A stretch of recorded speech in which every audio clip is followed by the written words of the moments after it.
Hey guys, so every October I try to read one monster book of some kind.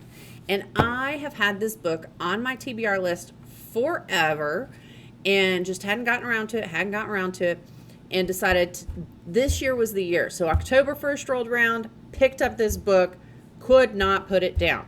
It was one of those books where I'm like, back away, got to read my book.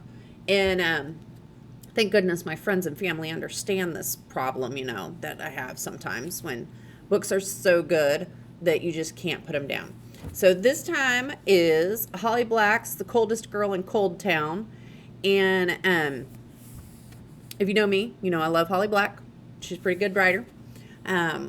So this is a vampire book, but it's not like your usual vampire book. Not like Dracula, where you've got one vampire out there killing people, that kind of thing.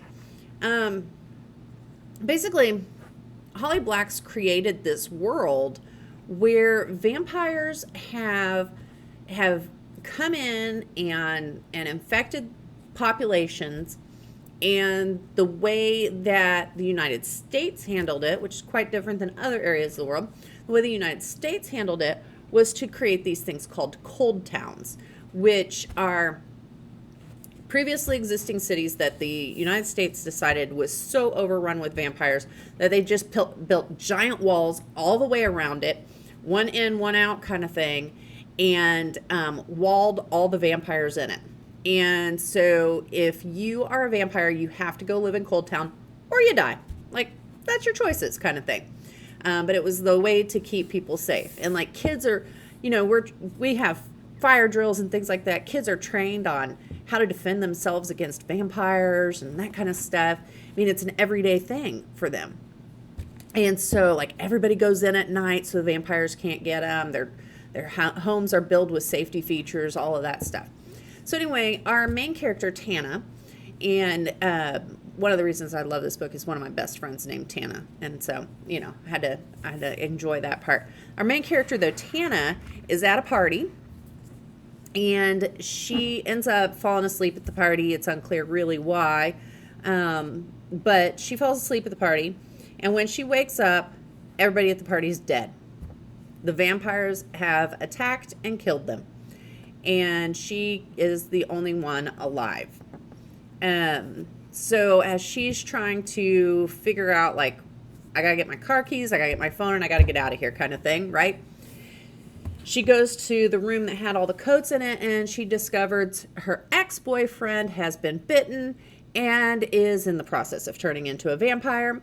And then there is a vampire chained up in the corner as well.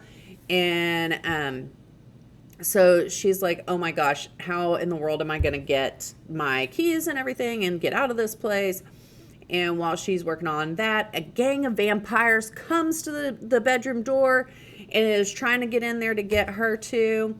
And what she ends up doing is kind of heroic, man. I can't believe she did this. She actually got the keys, got the cell phone, got out the window, backed her car up to the window and saved these two vampires, and then drove them all the way to a cold town. No joke.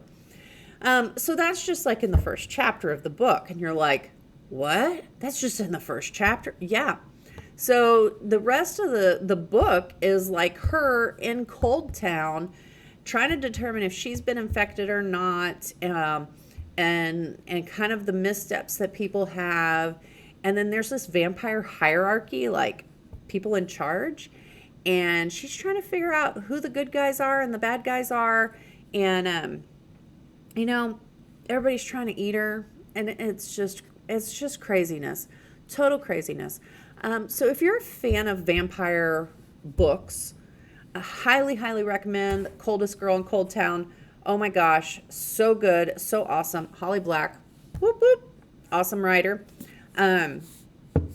It just was such a unique spin on vampires. I couldn't put it down. So, great October read for me. I'll probably be looking for another October read here pretty soon because October's not even over yet. Might as well squeeze in a second. Have a great read.